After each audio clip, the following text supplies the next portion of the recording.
Class 9 rapid revision chapter है हमारे पास में food security in India. So let's start. Food security basically ऐसा कुछ नहीं है कि खाने के आजू बाजू बॉडीगार्ड्स लगाना है।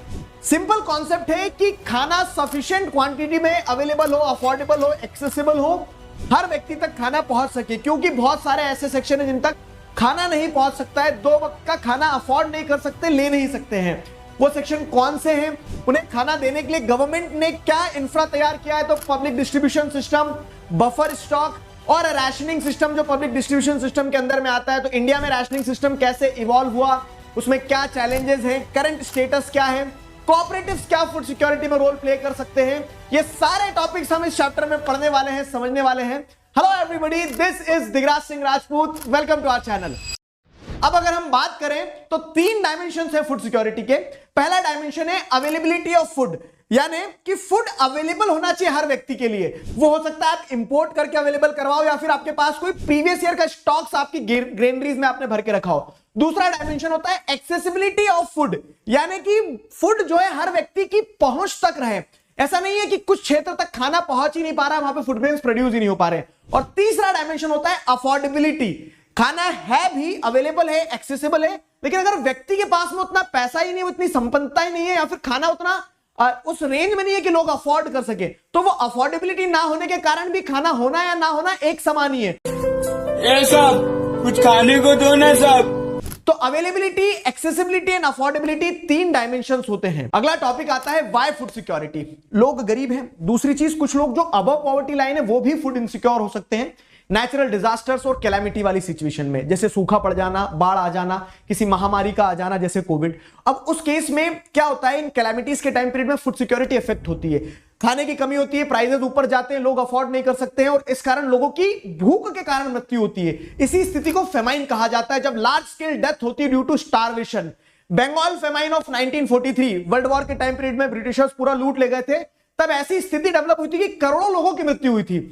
अब आपको यह समझना होगा कि आज वैसी स्थिति तो नहीं है, लेकिन ये बड़ा डिसरिस्पेक्टफुल है और पेनफुल है कि कालाहांडी, काशीपुर जैसे कुछ डिस्ट्रिक्ट्स हैं आज जहां आज भी फूड सिक्योरिटी नहीं है, लोग स्टारवेशन के कारण जिनकी डेथ हो रही है, कुछ रिमोट एरियाज में भूख के कारण आज भी लोग मर रहे हैं। कौन है ये लोग हु आर फूड इनसिक्योर? देखो, वैसे तो एक लार्ज सेक्शन जो है हमारी पॉपुलेशन का फूड इनसिक्योर है, लेकिन शहरों में और गांव में अगर देखा जाए तो गांव में जो लैंडलेस वर्कर्स होते हैं, पुअर्स होते हैं, बेगर्स होते हैं, डेस्टिट्यूट्स होते हैं, वो लोग फूड इनसिक्योर होते हैं। शहर में जो कैजुअल वर्कर्स हो गए, जो इल पेड होते हैं, जिनके पास में बहुत ज्यादा स्किल्स नहीं होती है।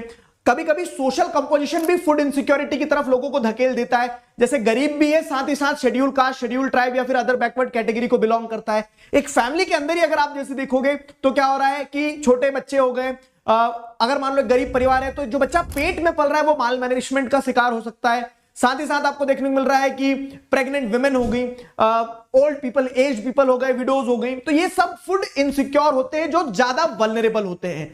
फूड इनसिक्योर लोग अगर आप देखेंगे तो रीजन वाइज भी आपको देखने को मिल सकते हैं। जो बैकवर्ड स्टेट्स हैं, बैकवर्ड स्टेट्स के भी कुछ बैकवर्ड डिस्ट्रिक्ट्स हैं, बिहार, उत्तर प्रदेश, उड़ीसा, झारखंड, यहां पे आपको फूड इनसिक्योरिटी देखने को मिल जाएगी प्रेवलेंट। फूड इनसिक्योरिटी में हंगर भी एक इंपॉर्टेंट पार्ट होता है। हंगर सिर्फ गरीबी को दर्शाता नहीं है, इनफैक्ट कभी कभी गरीबी का कारण भी बनता है। हंगर यानी कि सफिशिएंट क्वांटिटी और क्वालिटी में फूड का ना होना। अब अगर आप देखेंगे तो 2 तरह का हंगर होता है। एक सीजनल हंगर, मतलब एक सीजन तक खाना मिल रहा है, दूसरे सीजन में खाना नहीं है। एग्रीकल्चरल एरियाज में इस तरह की फूड इनसिक्योरिटी देखने को मिलती है, सीजनल हंगर देखने को मिलता है। क्यों? क्योंकि एक सीजन पे काम होता है तो व्यक्ति खाना सफिशिएंट क्वांटिटी में और क्वालिटी में अफोर्ड कर सकता है और अवेलेबल होता है। वैसे ये क्रॉनिक हंगर होता है जो शहरों में प्रोमिनेंटली देखने को मिलता है कि through out the year persistently जब एक व्यक्ति इनएडिक्वेट डाइट से जूझ रहा होता है, क्वांटिटी और क्वालिटी के टर्म्स में बस खाना उसको मिल रहा है लेकिन सफिशिएंट क्वांटिटी में नहीं मिल रहा है, क्वालिटी में नहीं मिल रहा है, और through out the year,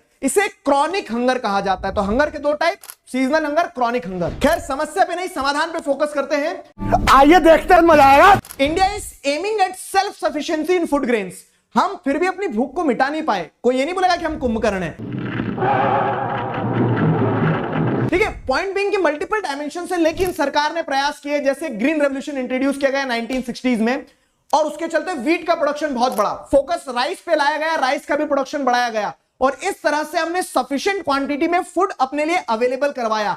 food security in India यहीं से शुरू होता है। तो जैसे अगर आप देखेंगे तो दो डायमेंशन है, एक है पब्लिक डिस्ट्रीब्यूशन सिस्टम और एक है बफर स्टॉक। बफर स्टॉक क्या है इसको समझते हैं। तो बफर स्टॉक यानी सिंपल सी चीज है कि स्टॉक्स क्रिएट करना फूड ग्रेन्स के। ठीक है, कैसे किए जाएंगे? तो फूड कॉर्पोरेशन ऑफ इंडिया जो कि गवर्नमेंट के बिहाफ पे एफसीआई जो है वो फार्मर्स से फूड ग्रेन्स परचेस करती है on MSP, minimum support price, यानी कि एक प्री अनाउंस प्राइस फार्मर्स को दे दी जाती है कि देखो भैया गेहूं प्रोड्यूस करोगे तो हम आपसे गेहूं 2700 रुपए क्विंटल में खरीदेंगे। तो ये एमएसपी सेट की कर दी जाती है, फार्मर्स से फूड ग्रेन्स प्रोक्योर किए जाते हैं और इन फूड ग्रेन्स को प्रोक्योर करके स्टॉक किया जाता है, इसे कहा जाता है बफर स्टॉक। ये फूड सिक्योरिटी इंश्योर करने का एक डायमेंशन है। ये जो स्टॉक्स क्रिएट किए गए हैं, इन स्टॉक्स में से फिर फूड ग्रेन्स को डिस्ट्रीब्यूट किया जाता है फूड डेफिसिट एरियाज में, कंट्री के रिमोट पार्ट में गरीब लोगों तक, और उन्हें कम दामों पे फूड ग्रेन दिए जाते हैं जिन्हें इश्यू प्राइस कहा जाता है। ये पूरा एक डायमेंशन हो गया। दूसरा डायमेंशन है पब्लिक डिस्ट्रीब्यूशन सिस्टम। तो ये जो डिस्ट्रीब्यूशन चलता है ना वो पीडीएस के थ्रू चलता है। पब्लिक डिस्ट्रीब्यूशन सिंपल, बड़ा सिंपल सा है कि गवर्नमेंट ने सारा फूड प्रोक्योर करके स्टोर कर लिया, अब इसे राशन शॉप्स के थ्रू, जिन्हें फेयर प्राइस शॉप्स भी कहा जाता है, उनके थ्रू गरीबों तक पहुंचाया जाता है। एक फैमिली जिसके पास में राशन कार्ड है, राशन कार्ड अलग अलग प्रकार के हो सकते हैं, Antyodaya card, above poverty line card, below poverty line card, और उस कार्ड के हिसाब से 35 किलोग्राम तक का अनाज, 5 किलो तक की शक्कर और 5 लीटर तक का केरोसिन, ये सारा सामान एक गरीब परिवार हर महीने के हिसाब से, हर व्यक्ति के हिसाब से ले सकता है अपने राशन कार्ड के हिसाब से। और ये दुकानें जो रहती गवर्नमेंट रेगुलेटेड रहती, इन्हें राशन शॉप्स कहा जाता है। ये पब्लिक डिस्ट्रीब्यूशन सिस्टम था। अब अगर हम बात करें रैशनिंग इंडिया में कब इंट्रोड्यूस की गई, तो 1940s में रैशनिंग सिस्टम को बंगाल फेमाइन के बैकड्रॉप में इंट्रोड्यूस किया इंडिया में। 1960s में उसे रिवाइव किया था ग्रीन रेवोल्यूशन के पहले, क्योंकि उस समय पे फूड इनसिक्योरिटी थी, पाकिस्तान और चाइना के साथ हमारी लड़ाई चल रही थी।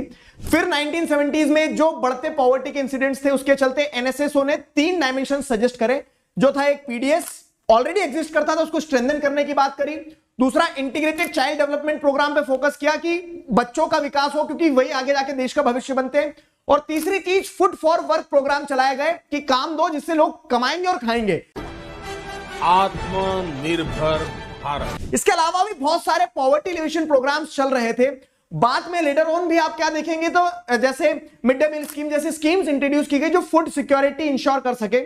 इसके अलावा एम्प्लॉयमेंट जनरेशन प्रोग्राम्स जो थे जिससे लोगों को रोजगार मिले, रोजगार मिलेगा, पैसा कमाएंगे तो फूड सिक्योरिटी इंश्योर हो जाएगी। इन सारी चीजों पे फोकस किया गया। चैप्टर आगे बढ़ता है और अगला टॉपिक आता है current status of public distribution system. Public distribution system में कंटिन्यूस एडवांसमेंट और रिविजन्स होते रहते हैं ताकि उस सिस्टम को और एफिशिएंट और टारगेटेड बनाया जा सके। ये जो चार्ट देख रहे हो आप, इस चार्ट में आपको हर चीज समझ में आएगी। जैसे पब्लिक डिस्ट्रीब्यूशन सिस्टम की 1992 तक कवरेज जो थी वो यूनिवर्सल थी। 2.34 रुपीस में व्हीट और 2.89 रुपीस में राइस सबको मिलता था। 1992 में revamp public distribution system introduce किया गया जहां पे कंट्री के 1700 बैकवर्ड ब्लॉक्स को डिसाइड किया गया। 20 KG of grains, food grains her individual को दिया जाएगा, जहां पे व्हीट 2.80 रुपीस केजी मिलेगा और राइस 3.77 रुपीस में। TPDS targeted public distribution system introduce किया जाता है 1997 में। ये जो स्कीम लॉन्च की गई थी, इस स्कीम में कैटेगराइज कर दिया गया पुअर और नॉन पुअर को, मतलब बीपीएल कार्ड और APL card, above poverty line और below poverty line cards introduce किए गए, जहां पे 35 किलोग्राम फूड ग्रेन दिया जाएगा। रेट में डिफरेंस था बिलो पॉवर्टी लाइन और अबव पॉवर्टी लाइन लोगों के लिए। फिर अंत्योदय अन्न योजना और अन्नपूर्णा स्कीम, ये दो मेजर स्कीम्स ईयर 2000 और 2002 में इंट्रोड्यूस की गई, जहां पे आप अंत्योदय अन्न योजना में पुअरेस्ट ऑफ द पुअर को फूड ग्रेन्स देंगे और अन्नपूर्णा स्कीम में इंडिजेंट सीनियर सिटीजन्स को फूड ग्रेन्स दिए जाएंगे फ्री।